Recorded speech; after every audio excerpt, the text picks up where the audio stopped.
You are listening to the Horse Radio Network, part of the Equine Network family.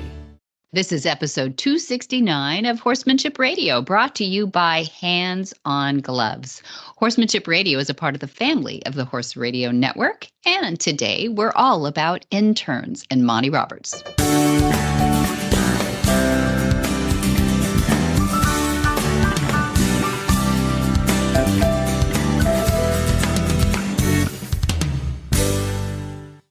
This is Debbie Laux, and you're listening to the Horsemanship Radio. Thanks for joining us. Horsemanship Radio airs on the 1st and the 15th of the month. And, of course, making it happen is my producer, Jen. Hi, Jen. Hey, Debbie. How are you doing? You are so faithful. Always the 1st and the 15th of the month. And, yeah, and we've been doing this a while now. So this is a thank you at the end of the year for 2024 and for all those years. We were just doing the Radiothon, and we were in the last. That was a hoot, wasn't it? That was so much fun, and we were in the last hour. So various states of tipsy people. Well, that's what makes it the party hour. Yeah, it is the party hour. It was super fun, but I'm just amazed at Horse Radio Network and how you have so many people that have been with you for so long. Well, that's the fun part about Horse Radio Network, the podcasting culture. In general, it tends to be very relationship based. You get to know the people that are in your earbuds. Yeah. And we've been very lucky because we've gotten to know quite a few of the people wearing the earbuds. Nice. Because we have meetups and we do the road trips and the road shows, and we come out and visit everybody at the movement and things like that. Right. And that's what makes Horse Radio Network so special. It is that relationship part, and that's why people stick around for a long time. I think because you get to know them. Yeah, old friends. You really are old, and predictable. I mean, you can start to laugh at the same jokes. It's fun. Oh, it's so fun. The inside jokes are such a hoot. Yeah, exactly. We love those. Yeah, and I love the auditors page on Facebook too, and it's that's really like Old Friends Week too, and some of those have been on there for at least a decade. So it's pretty cool. It's a long time. And speaking of relationships, something that y'all do there at the California Horse Center, the part of the educational programming there, because that's what it is. It's educational programming. Sure. You guys have interns. So to get this whole conversation started, because we're going to chat with a couple of the interns a little bit later in the show, explain in the context of the Learning Center what an internship is, or an intern, the person, the noun is, and what internship, the verb, means. Good. Thank you for asking that too, because we will be looking for some more interns coming up in 2025. So if you're listening to this and want to know how to apply, go to our website, go to montyroberts.com or horsemanshipradio.com. Both websites will have a way to reach out to us, and we will send an application, and we watch videos and things. So that kind of intern we developed since 2020, and that they work with the transition horses, Jen. So it's the Monty Roberts Mustang and Transition Horse Program. So we have these horses that are up for adoption, and everybody we know that comes to intern wants to work with. They don't always have access to horses that need a little ground manners or some training on them. Not necessarily in the saddle, because that depends on whether they're great riders, that they're trained at that or not.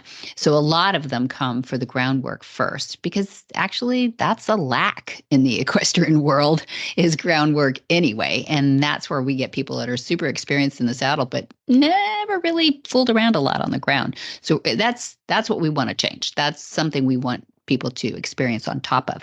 So that internship is what we're looking for. There is the internship. It's more like a residency that's different from that.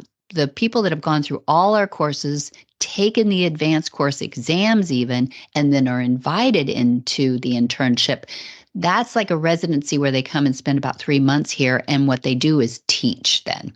So that's completely different. So as not to confuse, the interns that are in the last throes of becoming a certified instructor are far more advanced than the interns that I'm talking about right now. And that's who Mirna and we've got Fayth on. You'll hear them in this interview talking about their experience. And they're pretty new at us, Monty Roberts, but they're not new with horses. And that's what we find a lot is that we have these women that maybe have 15 years experience with horses and they're only 25.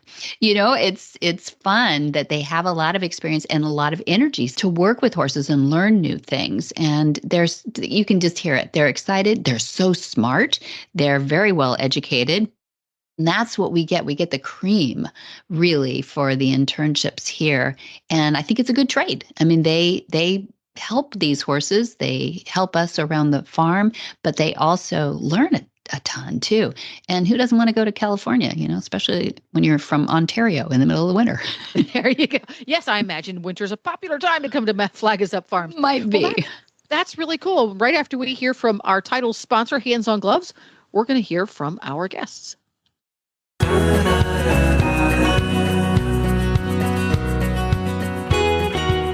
HandsOnGloves is the #1 ranked multi-award winning patented animal shedding, bathing, grooming gloves that animals prefer for their generous massage that they provide. Hands On is currently expanding to bring you revolutionary new animal products as well as high quality, effective gardening gloves and tools. Hands On Gloves will change the way we tackle everyday animal and gardening activities, making those efforts faster and more effective. Whether you have a house full of cherished fur babies, a garden full of prize-worthy vegetables, a ranch of prized livestock, or the best rose garden in town, Hands On Gloves provides you with the tactical tools you need to get the job done right. They're non-abrasive with flexible round tips and strong nylon fabric. They make the perfect grooming gloves. Find Hands On Gloves at your local retailers or at handsongloves.com.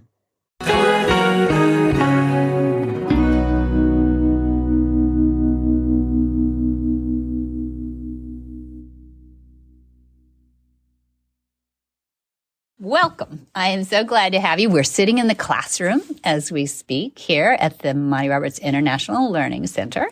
And I'm sitting with, you'll hear the accents. First is Mirna.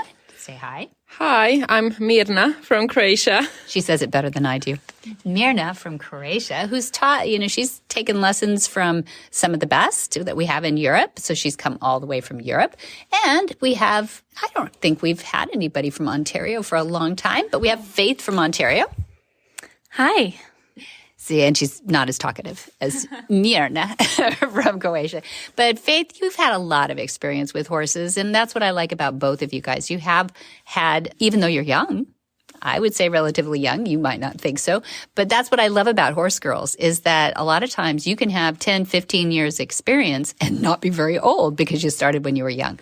When did you get started with horses? I have been raised with horses, and I've always been lucky enough to have horses in my backyard growing up. And about 7 years ago, my family moved to a larger horse farm where we have about 60 plus horses, and it's more of a business model. So the horses have always been something that I have loved and spent a lot of time. I mean, my horses are my friends. I've been growing up with them, but transitioning to the bigger farm has put a bit of a different element into my relationship with horses because it's a little bit more, there's more of that business component, and that can change, I think, your relationship with the horses sometimes. And that has been an interesting dynamic for me to explore a little bit. Mm-hmm. So about 7 years ago, am I right? Your family bought the farm that you had your horses on, am I right? Yeah, sort of. So we always had horses at home. So at our previous farm, we had our horses at home, but I sort of grew up at this farm that we're living at now, this larger farm. My parents met there actually back in the day. So it's always been a piece of my life, and just more recently it's become my whole life, really. So my mom grew up riding there. She got her first horse there, and I grew up riding there too. And it's sort of a full circle sort of thing. So now it's my house, and feel pretty lucky for that to be the case. Yeah. Well, we're fortunate to have you here too. So interns for the transition horse program are Monty Roberts' Mustang and Transition Horse Program full name, have been an interesting development in the last few years, since 2020, when we started the program of retraining for adoption, the horses. And it's been fun to have interns coming from a horsey background. I mean, you have it in your DNA. Thank goodness, I didn't know your parents met there. That's pretty cool. Did. Yeah, it is pretty cool. Yeah. And it's fun to have experienced horsemen come here. And we like to say that the off-the-track thoroughbreds or the Mustangs that are now gentled, but they're really still kind of a blank slate, aren't they? Because they don't have a discipline in their protocols. And so we work with that a little bit. We actually keep them pretty raw, though. Just calm down. We try to chill them out off the racetrack and get them where they're more adoptable. And then they can become anything that they actually feel like doing. Trail horse all the way to eventers, maybe, something like that. And I also have Mirna here. I'm sorry, I'm struggling to get your name correctly, but I didn't grow up in Croatia. So but yeah, I'd like to hear a little bit about your background as well. Well, I was raised and I still live in the city. And I live on coastlines, so it's pretty rocky in the Adriatic Sea. So I didn't grow up with horses. And I think the closest farm is around 20 miles away. So I remember being 8 or 9, and my mom asked, well, would you like to try? Because she used to ride when she was little. And I was like, yeah, sure. And that day probably marked my life. Changed your I life, yeah. fell in love. And yeah, I started riding it when I was 12 and, taking buses with my friends and then without my friends. And it was pretty difficult because I changed the stable. So I go to a stable that's around 30 miles away. That's a long way to go. And you're an only child, so you didn't have Yes. brothers and sisters to... No, yeah. So I had to learn how to drive really quickly and just... Not at 12, I hope, maybe. No, well, at 18. 18, okay, yeah. And your father is a physician, Yes. doctor, and you are also a physician. Yes, life turned out to be interesting, and I took that path. So I moved to the capital to study medicine, and I finished long ago. Well, Yeah. So, and why not veterinarian? Just curious. I'm curious too. Up to this day. After this, I think I should have gone to veterinary school, definitely. Well, but encouraged otherwise, so that's all right. So how did you get back into horses then? well, I actually never stopped riding. Really? Yeah, it's my therapy. To be with horses, and it kept me sane through 6 years of university. 6 years. And yeah, it's been 5 years since I started working, and it's still really good for me. And in gratitude, I would like to give horses back what I learned, and they give me peace, and I want to be fair to them and give as much as I can back to them, because in this world, we have to interact with horses, and they have to interact with us, because there are not many Mustangs left in the world untouched. So I would like to give all horses a chance to have fair treatment from people. That's great. We talked a little bit about the language, equus, the pure language of horses, which is, I guess it's based on the predatorial response that horses give. For anybody who's wondering, how did we come up with this language? And Dad would say he discovered it. He didn't ever say that he made it up, because it's their language, it's gestural language. But I don't know what your background, Fayth, let's go to you in Ontario. How many people talk about there being a language with horses in your upbringing?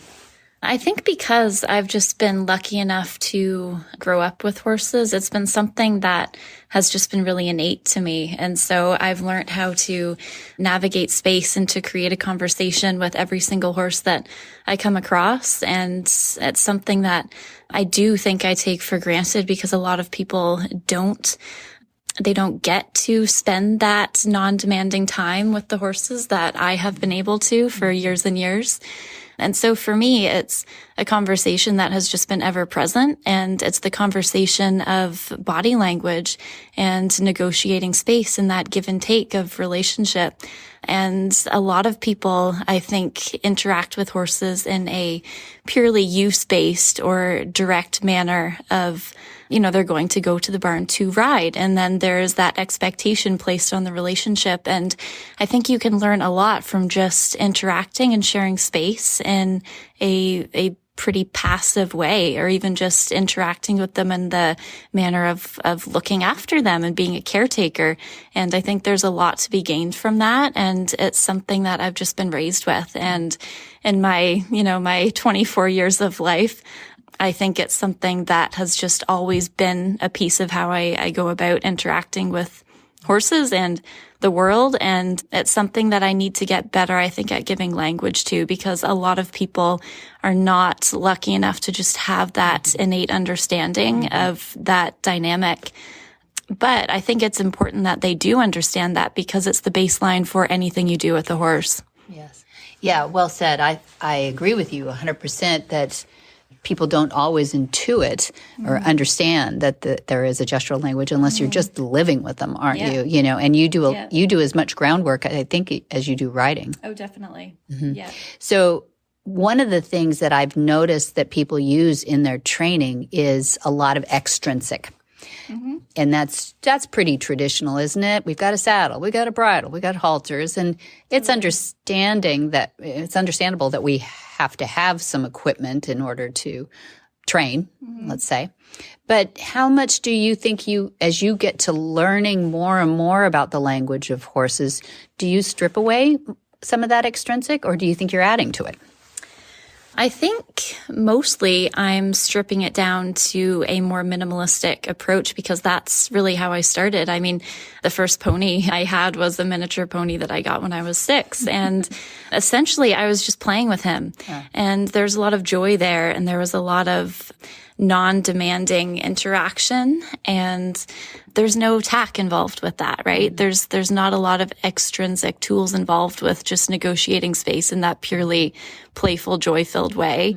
And I think that's what I'm always trying to get back to. And I think my 6-year-old self probably did that a lot better and more proficiently and more purely than maybe my current self does. And I think that's what I'm always trying to get back to. And so even in my approach to the tools that I use, I have a bit of a baseline in dressage training. And so that's, from an undersaddle perspective, is kind of my go-to. And that's what I love to do. But even with that, I always am asking myself, how can I do this with less? And this is a relationship that is supposed to be light and harmonious. Even when you get up to a higher level and under saddle work, it still really is going down to a transfer of energy and a negotiating of space. And if you can do that with less, I think that you are more successful and it feels better. And horses, I think, only really know what feels good and what feels bad. And I want it to feel good for them and for me. And I don't think I need a lot of tools to achieve that. Yeah, well said. Bringing up horse sense and healing, because Mirna, you and Fayth were both here just a short while, actually, when we had our first horse sense and healing while you were here. So that was just a few weeks ago. And we played a game called Black and White. No, we played a yes and no game. And it is pretty black and white about how we deal with horses, right? Was that new to you? Had you seen that game before, or what's your impression? It's completely new to me, honestly, and I loved it. I loved the fact how people weren't sure what to do. And I think when we go through process of school for many years, at least back in Europe, it's, I think, more prominent to have like strict school, and you have a teacher just talking and lecturing, and then you have to listen and write down. You're not really allowed to ask questions, even though they say you are, but you're really not. Don't interrupt. Yeah, don't interrupt. So it was interesting to see how people were trying to figure out how to ask questions, but in gestures, like even ask like, oh, should I do this? And then you have a no or a yes behind it. So I think it was good for people too. And I really liked it because I come from a very different background than Fayth. And I was taught just traditional, not really aggressive and violent, but in total denial of any horse language and gestural language. Interesting. So when I came across, by accident on internet, I came across Monty, an online university, and I started learning about horses' gesture and talking to them. I remember doing my first join-up, I cried. I was 15 and I can say something healed inside of me. And I was 15, maybe 16. I don't know. Amazing. Yeah, it was pretty phenomenal and life-changing experience. Cool. And yeah, I think it's something that the world should see. And what I loved about the yes and no game was it just magnifies and sets it clear for people how black and white our conversation should be with horses. Like, it's not like, oh, should we or maybe? It's no, let's do this or let's not do this. And what I loved about the game is that there was no emotions involved and no past history. So veterans, well, everybody that had some problems in life, no matter how old they are, they probably have some baggage. You know, we all make mistakes, but we're human. That's right. But what I loved about the game, and when it comes to talking and then interacting with horses, is they take you for who you are now. Love it. No matter the past. That's it. And it's like yes and no without any emotion involved. So I won't get offended by a horse. For example, well, to quote, making a mistake. It's not a mistake. He suggested, oh, should I do this? And you just say, plain no, it's fine. Try again. Yeah. No aggression, no dominance. It's just a simple no. Let's do something else. Exactly. And I love the freedom that it gives. That's a good word for it too. Yeah, it's just like horses in a pasture, right? They don't get political. They just say yes or no. Pretty easy gesturally, right? Ears back, maybe bare teeth a little bit. That's a no. And yes is rubbing each other, allowing each other to eat together. It's pretty simple that way, and just as simple really in training if you're clear. And that's the hard part. We're always striving to be clear, and I don't think you ever finish life being clear. You don't attain that, I don't think. You're just always working on it, right? I think that the more black and white you can be, it's not the word, the harder, the more solid the bond and trust is. Yes. And it's really amazing. 100%. So I'm going to ask you a question about some of the video that you sent. It's the interns here. They apply for this experience. And you guys work hard, too, when you're here. It's not a passive thing. Food, treat as a yes or a no. How do you feel about that now? Do you have a strong feeling about that? Is it changing? Yeah, good question. And I think this is a hot topic of debate for a lot of people and a lot of trainers. And, I don't have a lot of formal training with things like clicker training or that external food reinforcer. It is something that I have played around with a little bit with my own horses because I do feel like food is a strong motivator and you do have to be careful in what associations that you make with it. Horses are very talented creatures at making associations between things and between stimulus and response and behavior. And I think that we can use that in our favor sometimes. I'm not opposed to using some extrinsic rewards, but it's something that you have to be careful with because you can create confusion and you can create food anxiety.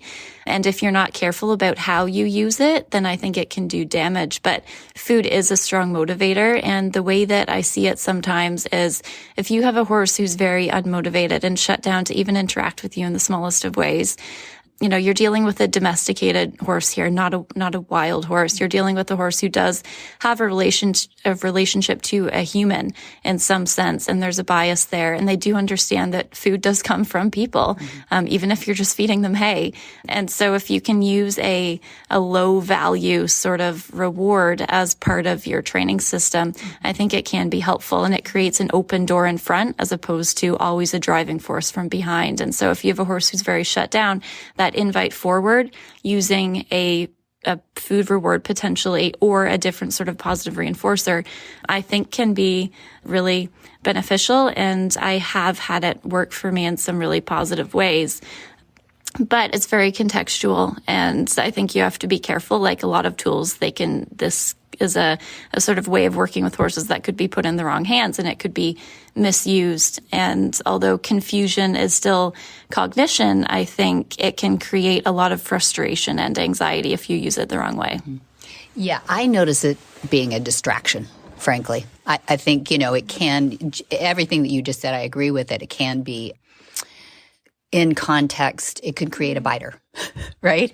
Because food from the human body that's what they're set up for, is grazing. And if the food is here and grazing, then we can't blame them for any biting that they do. But the bigger problem, I think, I never see Dad ever using treat training because I think it actually fogs the ideas. It just creates an anxiousness, a reaching for something that can get in the way. But, everybody to each his own. But here's the biggest problem, I think, is the influence that we have on others watching us. You might be able to do it, but like you said, it can get in the wrong context. It could, create a problem for people. But I would say it's so easy for it to create problems with people because a lot of people come to the stable and they get out. I've seen it. They get out of the car with an idea, I'm going to feed the horse and he will like me. Yeah.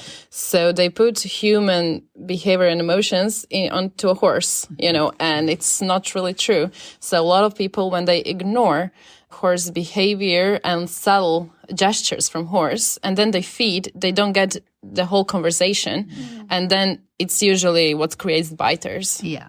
And dogs, actually, you can build relationships with a carnivore, I think. It does, for them, they have to earn their food. So if they're doing something that gets them food, then I understand that for carnivores. But I think flight animals are different. What do you think?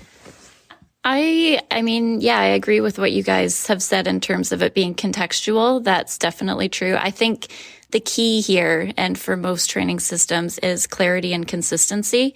And if you can be clear and consistent with the extrinsic reward-based positive reinforcer instead of purely negative reinforcement, I think there can be some benefit there. But you just have to be very careful in how you're creating associations. And I think it comes down to the type of horse as well. Some horses can be really easily motivated by the negative reinforcer, and some need, I think, an additional thing to create some sort of relationship there. What's a negative reinforcer for you? Well, a negative reinforcer, if we're talking about the quadrants of behavior, you have your negative punishment, you have your positive punishment, and then you have positive and negative reinforcement. And the negative reinforcement essentially refers to applying some sort of negative stimuli. So that could be anything that the horse finds, in some way not super pleasant. And I think it's important to mention too that when I'm talking about positive and negative reinforcement or positive and negative punishment, I'm not talking about one being good and the other bad, because you can use positive reinforcement in a way that creates a negative response. Exactly. But I think that is the confusion, isn't it? Science is different than our normal language. Positive usually means adding something to a science project. Negative is taking something out of the equation. That's it. Exactly. Yeah. I've trained different horses in different areas of my country. And for a while, when I was in university, a lady called me from another village to help her with her horses. And I organized Monty Roberts course in Croatia. So we had to load her horse to come to the stable. Yeah. And it took us a couple of days of training. And, after some point, he was Arabian, a very smart Arabian, and they lived good in that farm. So they didn't like food and they had company. It's a really good home setting for horses. And after some point, before our instructor came to help, I was so miserable and I was like, just give me a bucket and, with the food. And he would sniff it and he was like, no, I'm not hungry. So it didn't work. Yeah. So when his needs were met, so he wasn't hungry, he was like, no, I want to, this is a conversation. You won't bribe me. Yeah. So I think at some point, if horses' needs are really met, like 100%, food doesn't. It wears off. Doesn't serve as a reward. As Dad always says, God provides food by growing grass everywhere. So horses don't come out with that DNA of competing for it. They don't have to earn their food. They're not survival mode. Exactly. I mean, they know how to survive, but on the other hand, you said something, Fayth, too, about some of your background. And I was going to ask you about Gina Smith, a Canadian, let's see, she's competitive dressage, Canadian Olympian, Gina Smith. Tell me about that. Yeah. So about 2 years ago, I was a working student for Gina Smith in Brockville, Ontario. And that was a really interesting experience for me. It was overall very positive. I learned a lot. I worked hard, as is usually the case with a lot of working student positions. You work pretty hard and you hopefully gain a lot from it. And that was interesting for me for a few reasons, but really I just hadn't been exposed to a high level performance management style. And it was good for me to be exposed to that. Back home, we have a lot of different horses, different horse rider combos doing different things. And mostly it's very recreational. And we like that. We like kind of keeping it lower key.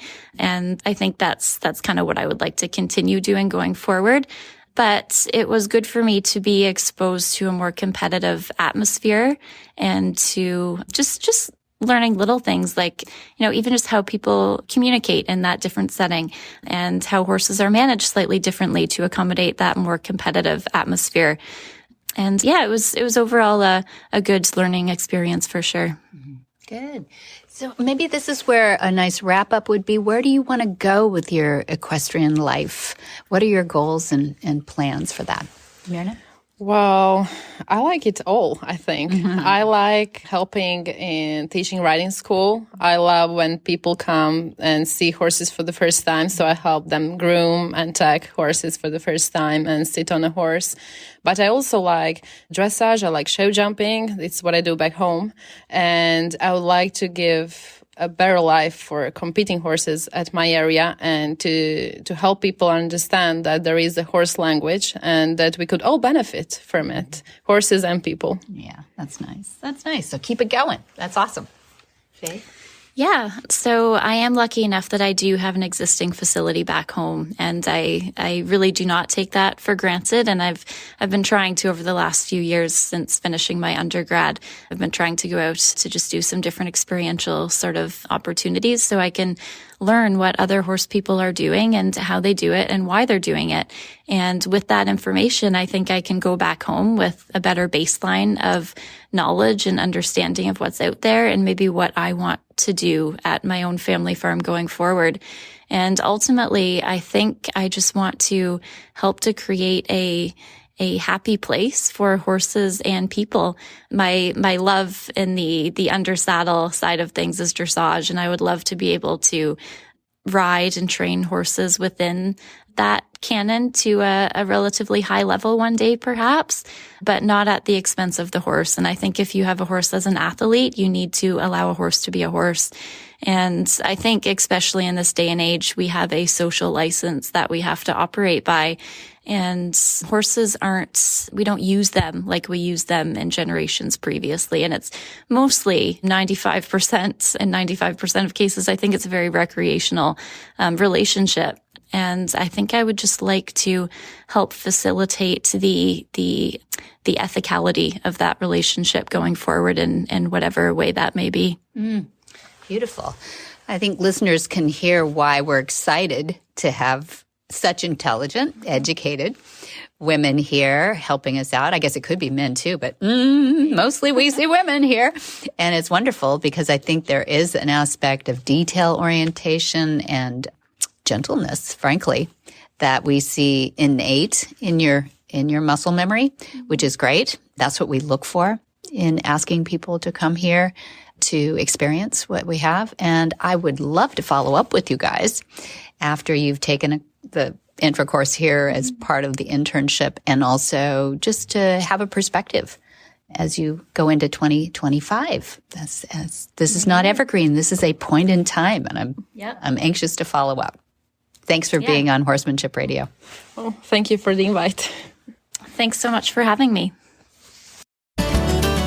Whisper the language of the herd. Listen, you don't have to say a word. We've mixed up the training tip a little bit this time. Monty and Debbie sat down to talk about using a mannequin rider.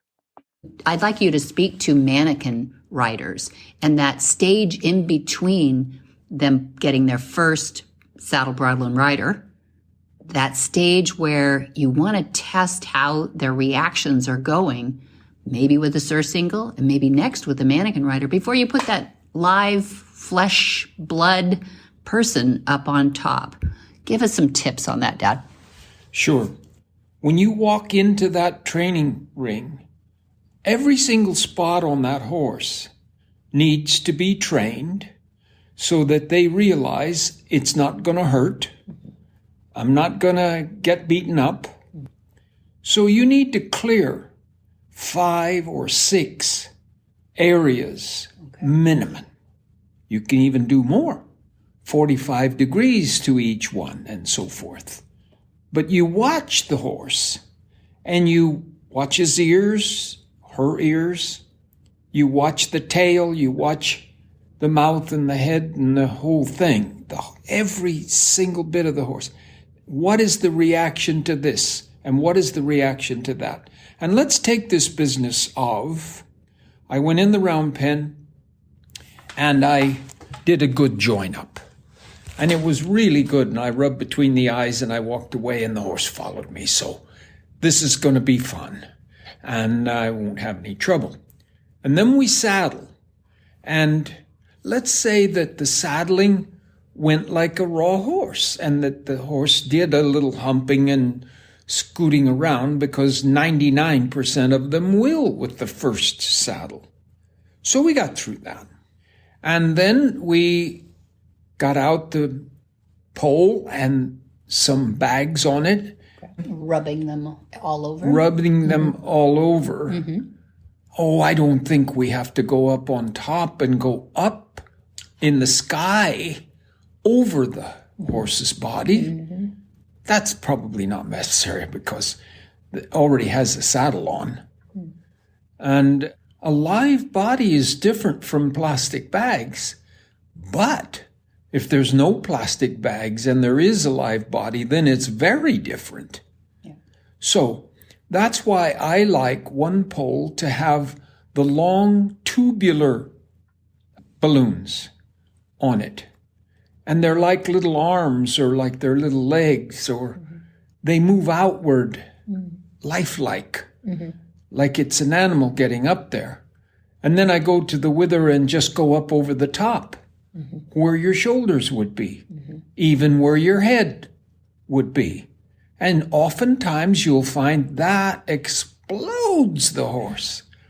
And they can't take that. That is an eagle coming down. I see, yeah. And it's going to grab into my withers and it's going to punch my eyes out with a strong beak. And so I will buck it off. So if you work on the legs and you work on putting the saddle on and you work on the join up and all of those things, and then you just get up on a mounting block and put a foot in the left stirrup and throw your leg over and sit up straight, you might get bucked off. Yeah. And that's because that 5th place, sky above, wasn't covered. Right. And boy, when they buck, and it always moves your body in crazy ways. You can't help that. You're a human being. Your head goes and your shoulders go, your arms go, and it adds to the demand on that horse. So there's at least 5 directions you have to go. Yeah. Left, right, front, back. That's 4. And above. And above, yeah. And you could even add the 6th and say below.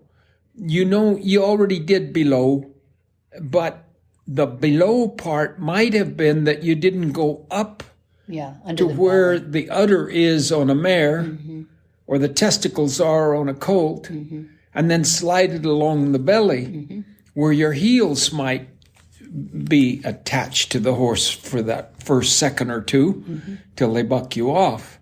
If you're going to get on a horse without doing all of these areas, we'll call it 6 areas. If you're going to do that, okay, take out a PRCA card and go and ride broncs. And you'll find out that that's what you've got to be. Professional Rodeo Association. Professional Rodeo Association.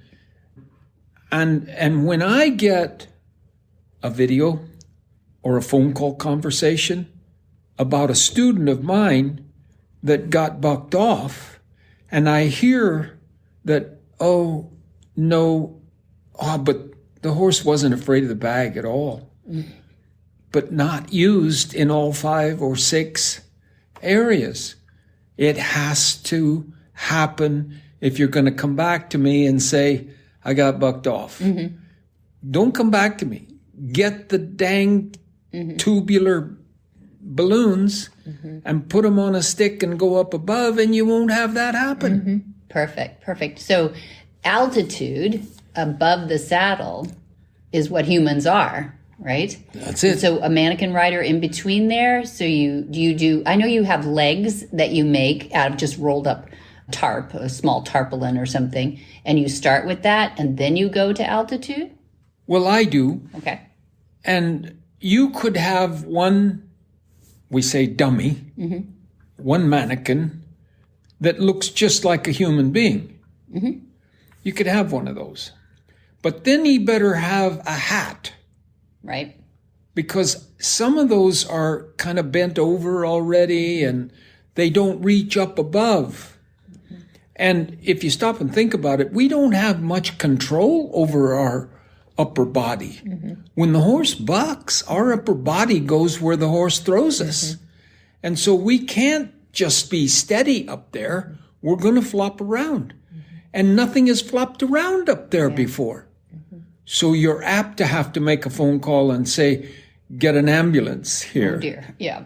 Don't do it. Yeah. There's 6 different areas that should be absolutely receiving that movement before you put your own body up there. And would you say this is not just for the starter horse who's never had a rider up there? Could this be an assessment for a horse that you just got off the track? Let's say you adopt one. It should be for every horse. Yeah.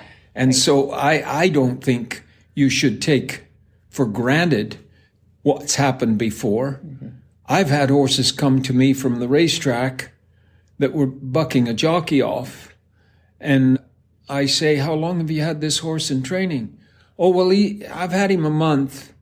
Well, how many jockeys did you get bucked off? No, I just got the one kid bucked off, and then I decided I have to get him to you.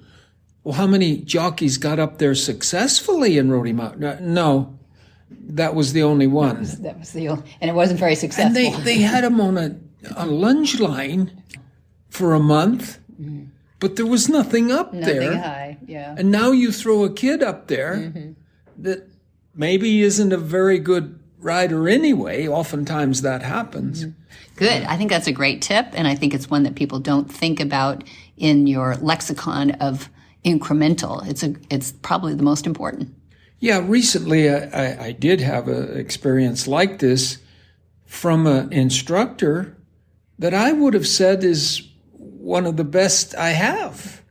And so it's not a perfect world, and we learn every day. Me too. We learn every day. So learn, don't run a line through it and let it be something wide open. Learn. There's 6 different ways. You got to be up front. You got to be left and right. That's 3. You got to be high and behind. Yeah, good. Well, that's the tip of the day. I appreciate it. Thank you. For more of these insights into good horsemanship, go to MontyRoberts.com and click on the words Ask Monty at the bottom of the page. Where in the world is Monty Roberts? Monty is looking forward to meeting some new friends, two-legged and four-legged, in January. Here we are in 2025. January 8th through 23 is the Monty Roberts Introductory Course of Horsemanship. New format, Jen. We have now 6 modules. So let me read them off. The whole course, if you take the whole course, is 8 through 23 of January, but it breaks down like this. 8 and 9 is the first steps to Monty's methods. 10 and 11, join up.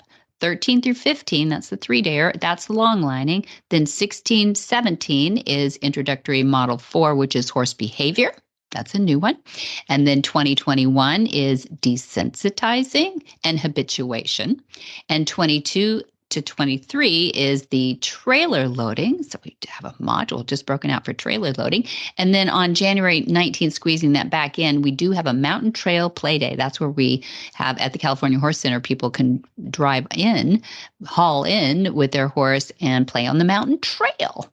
Which is totally fun, by the way. It is Totally a giggle fun. time. Highly recommended. It's such a hoot. And for show horses who don't go trail riding, it is a fantastic way to sharpen up your horse's brain, to give him a little chill, because the horse gets to think, but he gets to think about completely different stuff than he normally does in his everyday life.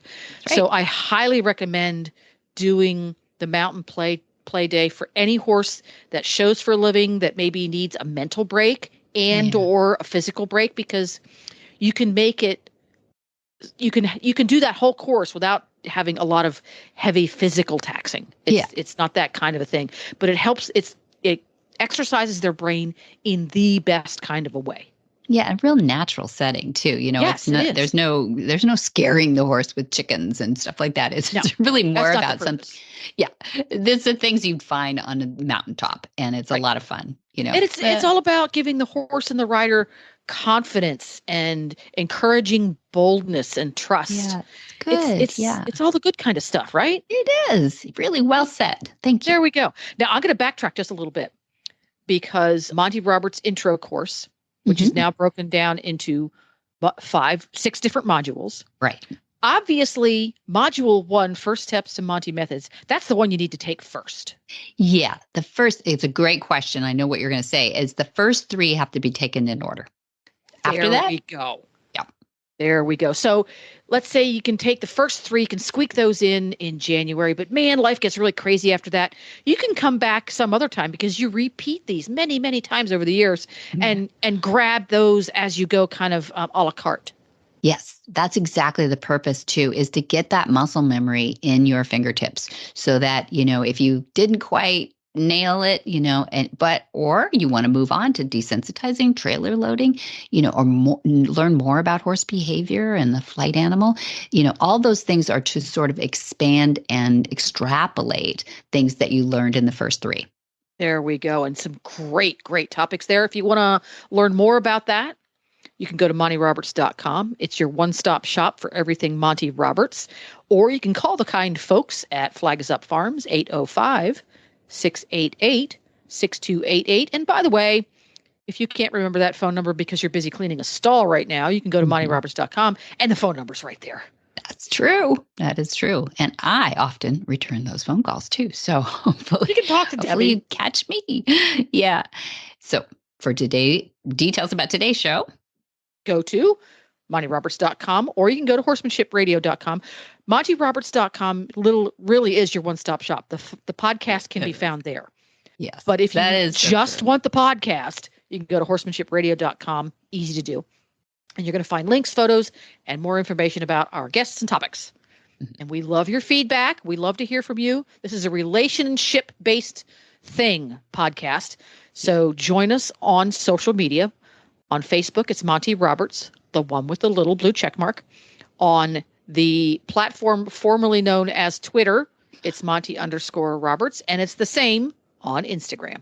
That's right. And many thanks to our sponsors, Jay Michelson at HandsOnGloves. What a great team. What a great product. And MontyRobertsUniversity.com. Wait for great things to happen on that site in 2025, by the way. And speaking of saying thanks to our advertisers. If you have a product or service, a business in other words, that aligns with the culture of horsemanship radio, we do have advertising spots available on the podcast. Just reach out to Debbie, easiest way is via the website, and get a conversation started. And be sure to visit all the other great shows on the Horse Radio Network at www.horseradionetwork.com. Until next time, have many happy horse hours.